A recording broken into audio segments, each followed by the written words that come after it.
Hello everyone, my name is Masterstarman and welcome back for more Let's Play Banjo-Kazooie Nuts and Bolts. Last time, we finished up in the Terranium of Terror. Yeah, we finished up in the last normal level of the game. We have everything here, everything here, everything here, everything here, and everything here. So, yeah, when it comes to the game totals, it may be thinking that we're pretty near good to go off for endgame stuff. However, one very, very strange gap omits here. There's still 7 Mumbo crates we have not even touched yet. Yeah. So,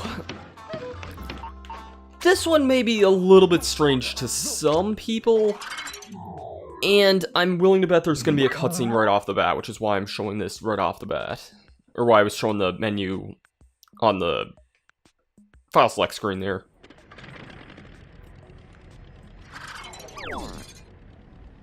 Because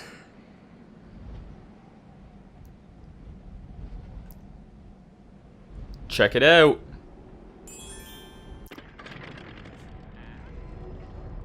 Yeah, there's a few crates we have not seen yet.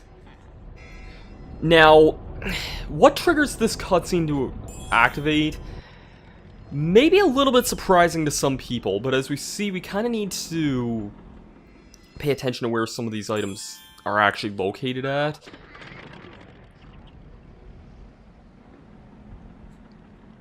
Let me see, there's one up on that house there. Grunty! Now is not the time, Grunty. Yeah! You may be noticing a few of these symbols besides some of these boxes that are showing up here. That is surprisingly hidden there. All of these items will only show up if you have gotten the stop and swap items in the original Banjo-Kazooie. That requires a little bit more of an explanation right now. Stop and swap is a very, very, very, very, very, very intriguing mystery. So much so that I'm gonna have to explain a few of the things here in a manner that I don't often get to or do on my channel. At the risk of sounding a bit like some channel like Beta 64 or Gaming Mystery, or if there's some other channel that does stuff like this, I apologize if I'm forgetting about. But yeah, I kind of want to give a little bit of a discussion about what stop and swap is. So I'm sure a couple of you here are probably wondering what stop and swap is. Well, if I'm gonna get a little historical here, stop and swap may be one of the greatest mysteries in gaming history. Mild spoilers ahead for the original Banjo-Kazooie. After beating Banjo-Kazooie and getting all 100 Jiggies in the game, you will get a secret cutscene after the credits. In this cutscene, Mumbo teases about 2 hidden Easter eggs, one in Treasure Trove Cove and another in Gobi's Valley, as well as a hidden ice key hidden in Freezy Peak, the latter of which is actually possible to see, just not accessible under normal circumstances. Mumbo said the player would have to play Banjo-Tooie to find out. Unfortunately, this would not come to be. The idea of stop and swap would be that you would play Banjo-Tooie to find out how to get the eggs, go back and play Banjo-Kazooie, get them, and then transfer them from Banjo-Kazooie to Banjo-Tooie by swapping out the cartridges. Different sources contradict this next part, but I could believe both reasons for why this never came to be. Some say Nintendo had an issue with people taking out the cartridges while playing them, and other sources say that limitations in the N64 hardware made it so you only had 1 second to transfer the cartridges, an impossibility. Either way, the plan was unfortunately scrapped, sort of. Turns out, In Banjo-Tooie, the 2 eggs and the ice key shown at the end of Banjo-Kazooie were instead just a collectible you could find inside of an in-game Banjo-Kazooie cartridge. What these items would unlock would be a cheat code for homing eggs, a new bash move for Kazooie, and perhaps most interesting of all, the ability to transform Kazooie into Dragon Kazooie. There was also a yellow egg inside of Heggy's shack under normal circumstances, which, when Kazooie learned how to actually hatch eggs, this would unlock the Jinjo as a playable character in multiplayer. The story is just beginning here, though. This is where some stuff starts getting interesting. Around the turn of the new millennium, Stop and Swop became this big hunt to find the greater meaning behind all these eggs. Thus, enter a website called Rare Witch Project, a site originally designed to show off the secrets in Banjo-Kazooie and Banjo-Tooie, and now just a general rare news fan site. The members of Rare Witch Project mined the data for Kazooie and made a fascinating discovery. Not only did they uncover the cheat codes required to open up the items, they discovered a whopping 4 more eggs hidden within the game's code. By going to the Sandcastle in Treasure Trove Cove and entering these secret cheat codes, you could get the items in Banjo-Kazooie as they were originally intended. This also added another screen to the game's totals, but it didn't serve much point other than being a collector's item. But the search was only just beginning.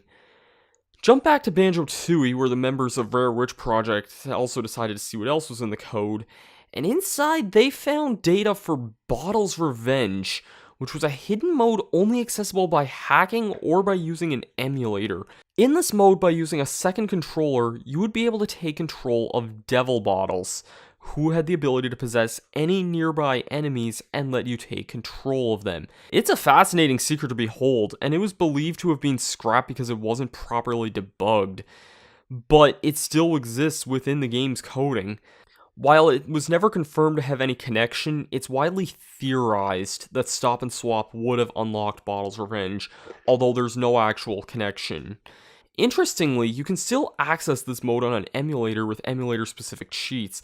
While I don't advocate emulation, it is interesting that these resources are technically still available to you, and if you and a friend want to test it out, it's there for you to try. So where does that leave Stop and Swop today? Well, as of late 2008, it was announced that after Banjo-Kazooie Nuts and Bolts, the original Banjo-Kazooie and Banjo-Tooie would come out to the Xbox Live Arcade, with Stop and Swop fully intact. Collecting all the items in Banjo-Kazooie also became a lot less stressful too, because now instead of having to enter all the cheat codes, which are as long as can be, the areas would just be open up right off the bat. You can technically enter the cheat codes, but Bottles disable saving if you do. A very stupid limitation of the Xbox version of Banjo-Kazooie. Collecting all the items would unlock the stuff in both Banjo-Tooie and Banjo-Kazooie Nuts and Bolts as originally planned. However, there is even more to this. What happened to those random Banjo-Kazooie cartridges in Banjo-Tooie?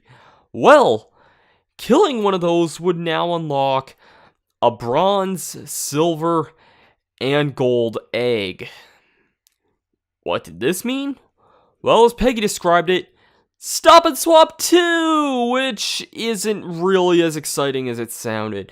All this did was unlock a new menu option that showed a few additional achievements, and in addition to this, the additional eggs from Banjo-Kazooie that weren't previously in Tooie now unlocked a few Xbox gamer picks and wallpapers. Bottle's Revenge sadly still remains untacked to this day. Will it ever see an official release? I can't tell you. And lastly, we come full circle, back to today's Showdown Town routine. Because I'm sure to some people, there's probably most people that have played this game that typically know what it is, but a lot of people that probably don't at the same time. So yeah, I'm just going to be driving around the overworld and picking up the last remaining boxes.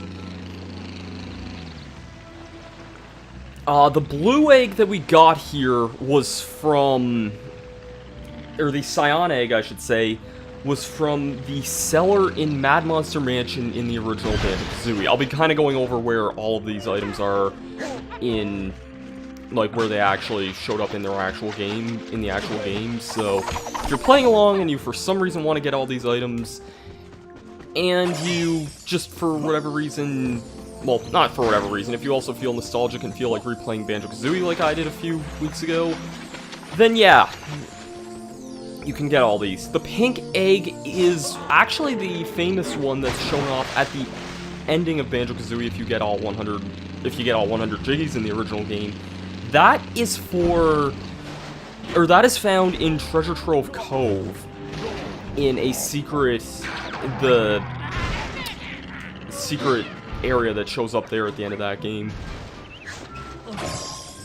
I'll be setting all these on the spot here, but I'll be getting all of these. The pink one does kind of resemble the regular crates, but as you see, they also do have question marks on them and not whatever. Should be one. There's one in this area over here. I gotta figure out my way into that. There's one on top of the.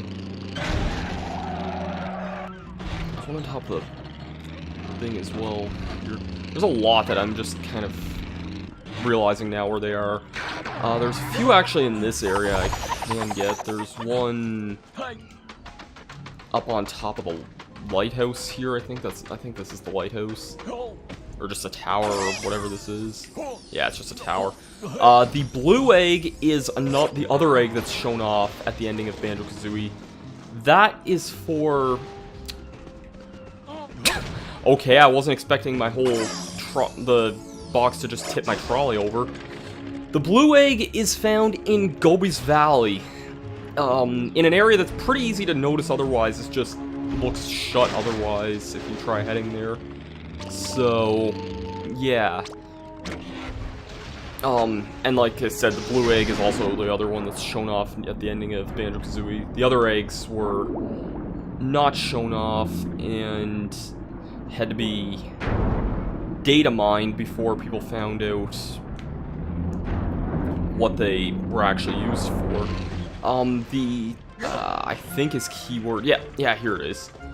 The green egg was found also in Mad Monster Mansion. Yeah, we already got the one in Mad Monster Mansion. The cyan egg, did we get the cyan egg yet? Maybe I didn't get that one, never mind. The green egg, there were two eggs that were found in Mad Monster Mansion, and I'm kind of getting tripped up over which ones I've seen and which ones I haven't yet. The green egg was found in Logo, the toilet, which also does have a cameo in this game as well, but yeah. Oh, I do have the cyan egg already. Okay, never mind. Yeah, so the cyan egg and there's two blue ones here. One's lighter blue than the other. Both the cyan egg and the green egg were both found in,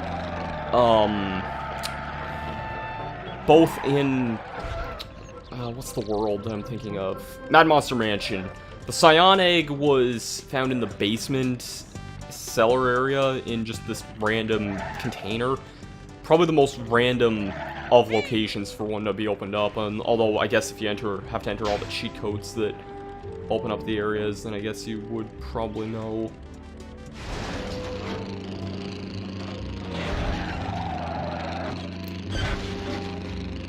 Alright. One of them, I was actually pretty close to the area where one of them already was. One of them is just sort of over this way here. Yeah, I'm going under there. One of them, if you just kind of follow this ledge around here, you can find... I don't remember this requiring the horn, but okay, I guess it's convenient that I have this. Well, we have to put up with this dialogue again. I don't honestly remember this. Same dialogue, same takes, 10 friggin' seconds or more. Actually, I'm gonna count that in post to actually see how long that actually took, because that was ridiculous. The yellow egg, though, was found in Click Clock Woods in Nabnut's house in wintertime, I believe. I believe it's only in wintertime that that egg actually shows up. So, yeah. And the last one we're missing is the red egg, which I don't actually remember seeing where that spawned, so... Oh, yeah, yes, I do. It's in this area. It's in Uptown, okay. Yeah, I thought one of them was on top of, like, a building, unless I just got that one already then. I guess that must have been the dark blue one I was thinking of. And thankfully this underwater tunnel is not that long, so that's not a bad thing. Yeah, if we kind of head over this way, though, there was always a secret tunnel back here. There was, I believe, a jiggy tamper switch or something. No? Just nothing? This gate here kind of reminds me of something you would see in the original game. I guess it's your hint of being able to look in this way and see that there is something over this way. But yeah, the something over this way is the red egg, which... Okay, got through. The red egg was found in... Rusty Bucket Bay in the captain's room. And let's drain this for the third freaking time. I gotta say, I do really like the look of the Stop and Swap boxes, but it's probably just because they're the only different colored ones that you ever see in the entire game. That's probably the reason I actually like these as much as I do, though. But anyways, astute viewers, and probably just Stop and Swap enthusiasts may know, this is not the only, eggs were not the only item that was shown in Stop and Swap, and this next item was actually shown in the original game as well, or in Banjo-Kazooie as well in the ending cutscene. It was the 4 bonus eggs that were not really that well documented. And for that, I want to go Boggy's Gym, and you may have seen this in the cutscene. You can kind of see it right up there. This...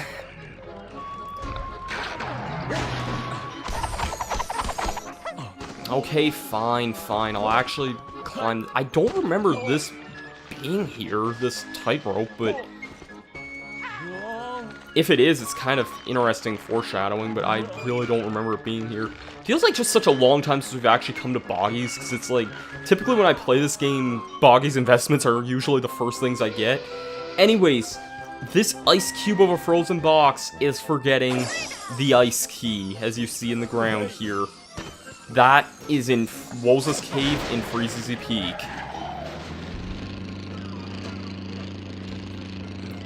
All that. Let's head back to Mumbo's and deposit the final of the jiggies. Or the final of the crates, I mean.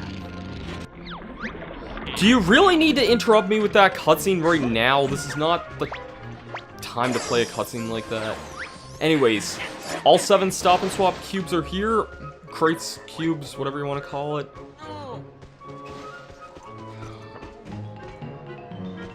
Mumbo, do your thing. Ah, bear bring another crate. What's in this one? Mumbo, open it. Put new parts in store. So, bear can use parts in garage. Okay, he doesn't say anything too new. The mole on a pole. Fluffy dice. A Union Jack flag. The beacon. The goldfish. The disco ball, and the googly eyes. Those are your rewards for basically playing all the way through the original Banjo-Kazooie again. And collecting all these secret obscure items and transferring them into this game. However, there is one more prize that the game does not tell you about. Let's load our vehicle up.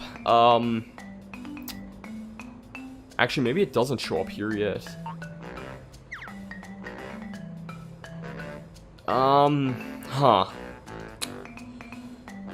You know, that might actually be something I'll show in the next video then, because I think it unlocks once you do the other DLC-related requirement. Yeah. But I guess I can show off just all these new items. They are all accessories. They do not do anything, really. Sorry to all our countries. Mumble only make Union Jack. Offer lots of money and maybe Shaman make different ones. Shaman lost for words. Why Mrs. Bottles on the end of a pole? Mumble just not understand crazy Lord of Games ideas. Mumble get these free at gas station. Cool about 30 years ago. I gotta honestly say, I do kind of like the aesthetic of driving around with a fluffy dice. Like, I think that's kind of a nice touch. Bear's unlucky goldfish get cooked and squashed in previous games. Now Roystein have major vehicle accidents too. Yes, this is the goldfish from both Banjo-Kazooie and Banjo-Tooie, I believe. I don't remember, I think his cameo was just something in Banjo's house in the original. In Tooie, he has actually kind of a unique, interesting role. You can free him once you get the upgraded ground pound in Glitter Gulch Mine, and then, because he's trapped under a boulder in that game for some reason. And he actually teaches you the advanced swimming technique in Banjo-Tooie, which is a really good ability. So, yeah, just something kind of interesting worth noting about this. The beacon. Flashing light make Bear look like police. Maybe arrest Shifty Humba. She sells soul and blueprints, maybe. The disco ball. Much tasteful item. Put handbags on floor to dance around. Mumbo, excellent dancer. Bust cool moves to impress shaman ladies. Banjo not Banjo game without silly googly eyes. But Mumbo sorry to confirm much lower googly eyes count in this game than ever before. It's a nice touch, and it's something that most rare games tend to have. And I think that's typically it. Yeah, the stereo's not. The stereo is something you get from Jinjo Bingo. I didn't show off. What am I not showing off here? The Citrus Slick, which was another item from Bingo. Pressing fire, orange hit vehicle, it gets hard to control, brave Mumble Steel. Congas of oranges to invent this. That is a cool reference to the original Banjo-Kazooie. I do rather like that. And the Smoke Sphere. Create clouds of smoke when Bear press button, vehicle look like old jalopy. Yeah. So, what else are we missing in this game? Besides the ending. There's actually not much left. I'd say we're actually probably about 90% of the way through the game. Maybe. We now have everything... Wait. Okay, no, never mind. I was about to say we now have, we have everything here except 2 Jiggies. Those are from the final part of the game. But we do have all the crates now, which is a good thing. Does it say... Yeah. Oh, actually, these are from Trophy Thomas. Okay, actually, okay then. Which gives us a really uneven number. I really don't get that, but have everything. That's the final world of the game. And there's one more world left. I hinted back at the very start of the game that something was opened up to us right off the bat because of certain relations to DLC.